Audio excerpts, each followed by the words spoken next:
I'm Dileep Padgaonkar, and I am going to speak today on a subject which has been in the news for the past few days, which is the decision of the Ministry of Information and Broadcasting to ask NDTV India to suspend its broadcast for one day.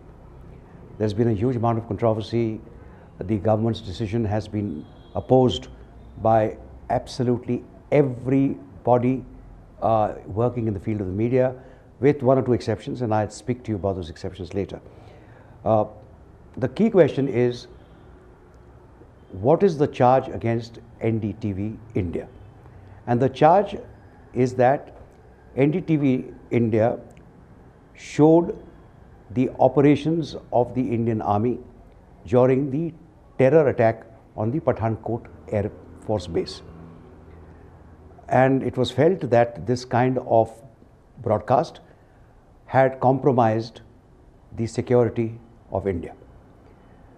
Whereupon immediately the NDTV people issued a statement saying A, that this was not a live broadcast from the scene of the operations, B, that many other channels had shown exactly the same material, C, that this material was available anyway in the public domain.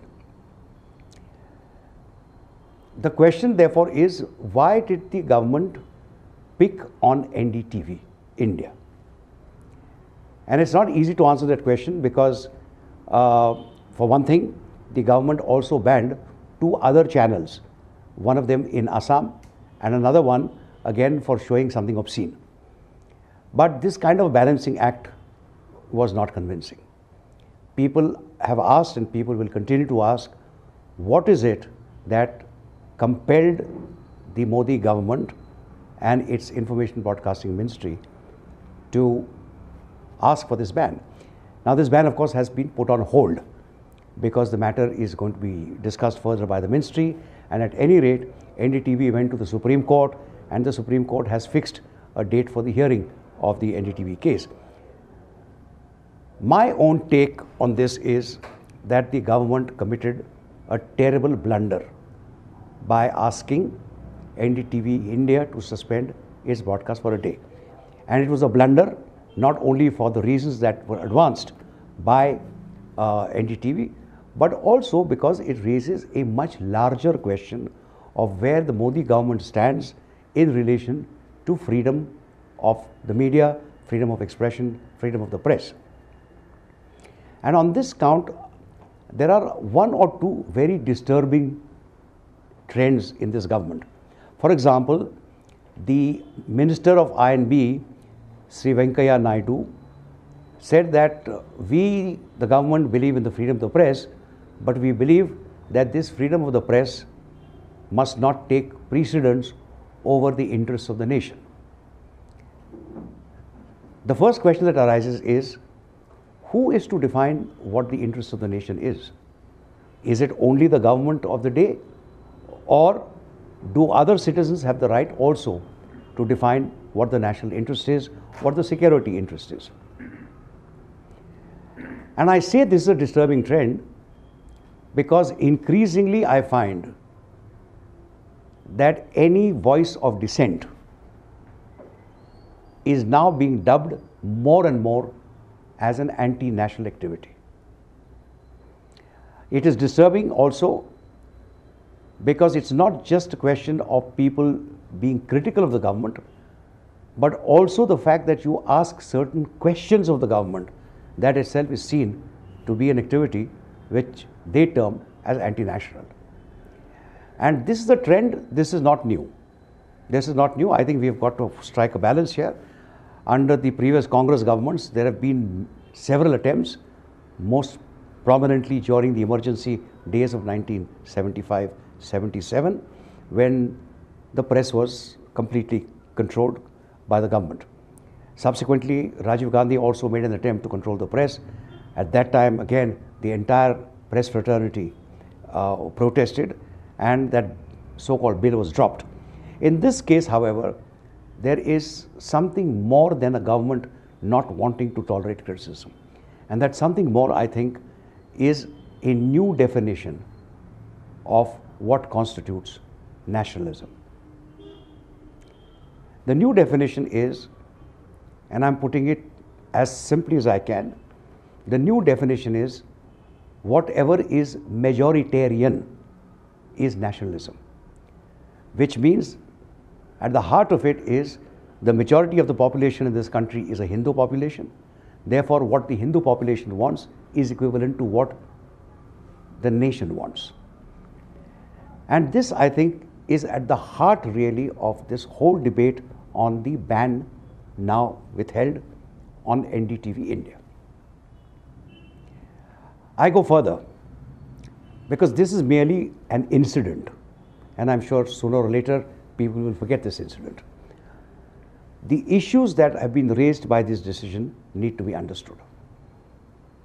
And the first issue is, why is it that the government did not resort to available institutional mechanisms to address the issue of NDTV India violating certain norms? There is such a body available. That body was not consulted. In fact, the ban was decided by a group of officials from various ministries who are a committee, and the committee looks into these charges or allegations. That committee is the one that decided that the ban should be there. So, let alone the fact that the government did not turn to the courts. They could have gone to the courts and said, look, we believe these people have engaged in activities which are detrimental to the security interests of India, and a case should be filed against them. They did not do it. They went by what the committee said. They could have also gone to an association of national broadcasters and brought them into the picture. The government did not do that. And while, looking at this a little more closely, it seemed to me that something went wrong last year.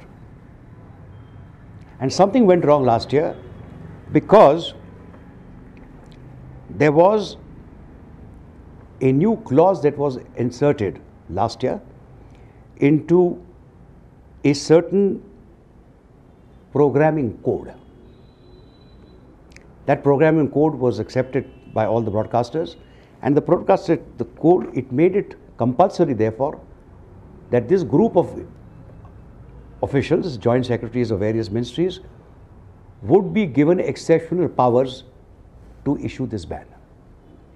So then I said to myself, let me go back and see what this code is all about, this programming code is all about. And it's very, very interesting. And it's interesting because, when we speak about the freedom of the media, we take shelter under Article 19 of the Constitution, which ensures us our freedom of expression. Article 19B specifies the reasonable restrictions that can be placed on the freedom of expression, and those restrictions, issues have been spelled out. Harming national security, inciting violence, speaking against, creating enmity for countries, etc., etc. But if you go to the mandate stipulated by this code, it is quite amazing. And I'm going to quote just 3 instances. One is,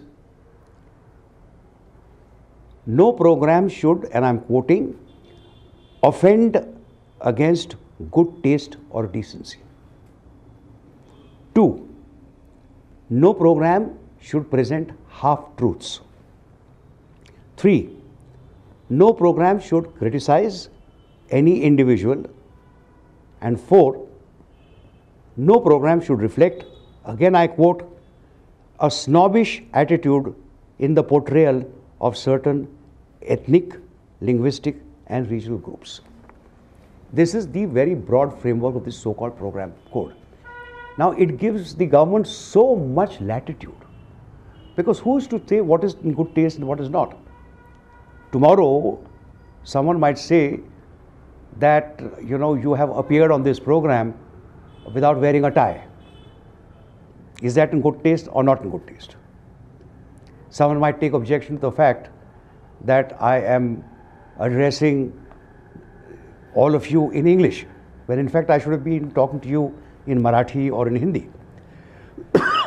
So a lot of latitude has been given to the government. And when you say the government, basically you mean a set of bureaucrats. So to come back to this whole business of the ban now withheld on NDTV India, the first thing to do is, I think, for all media personnel, all journalists, all those engaged in this profession, to seek to amend this programming code.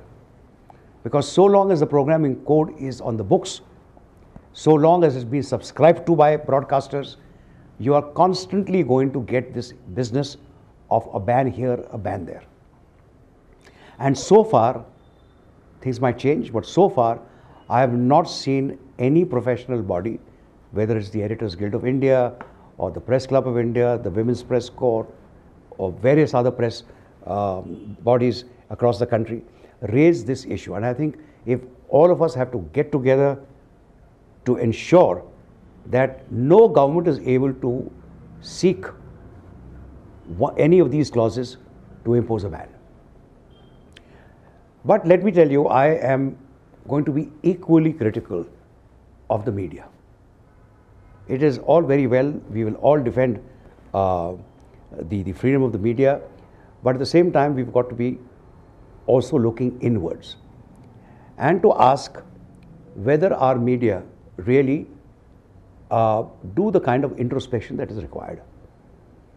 I think in a democratic country, everyone has a right to an opinion, provided, of course, one abides by Article 19 and the constitutional framework within which we are supposed to act. But when you see the priority of our media, when you see how celebrity-driven it is, how catastrophic design it is, where is the critical spirit that is required in a profession like ours? You have to subject absolutely everyone to critical scrutiny, no matter which institution, no matter which individual, no matter how powerful. And this, I believe, is not happening. It's not happening because of various pressures. And the pressures can be commercial. You know, in this great anxiety for TRPs, which is a legitimate anxiety. But in that anxiety, you can be rude, you can be ruthless, you can be shouting people down. But more than that, you can also make it a point to avoid very difficult questions. And as someone who has been in this profession for more than half a century, let me tell you that there are certain words, when I hear them, I want to plug my ears. Nationalism is one of them. Because this harping on nationalism, instead of speaking about patriotism, which is a very different meaning. Because if you're a patriot, then quite apart from the security of your borders, you are also concerned, in fact, you are sometimes more concerned with the fact that India is in many respects worse off than certain sub-Saharan African states, whether it is in the question of nutrition, whether it's in question of sanitation, of health, of education, and so on and so forth. We are way, way down the United Nations Human Development Index. Now, you don't hardly ever get to speak about this unless you take a special interest. And yet, if you open your newspapers every day, you will see what is happening. See what is happening to our children, see particularly what is happening to our women, and then look at the longer term effects of all these things: lack of nutrition, lack of adequate sanitary facilities, and so on. Now, of course, none of this figures in a big way in our media because, as I said, it is celebrity driven. It is much more important to know which star is dating which other star than to find out what is happening barely 1 kilometer outside the studios of many of these television anchors. So this kind of introspection is also required. My second thing is, we as the audience should also be a little careful in assessing the importance that we give to television channels. Do you know that studies have now been done, statistical studies, which show that barely 6% of television viewers watch television news overall. Among the 6%, the English language channels account for less than 1%.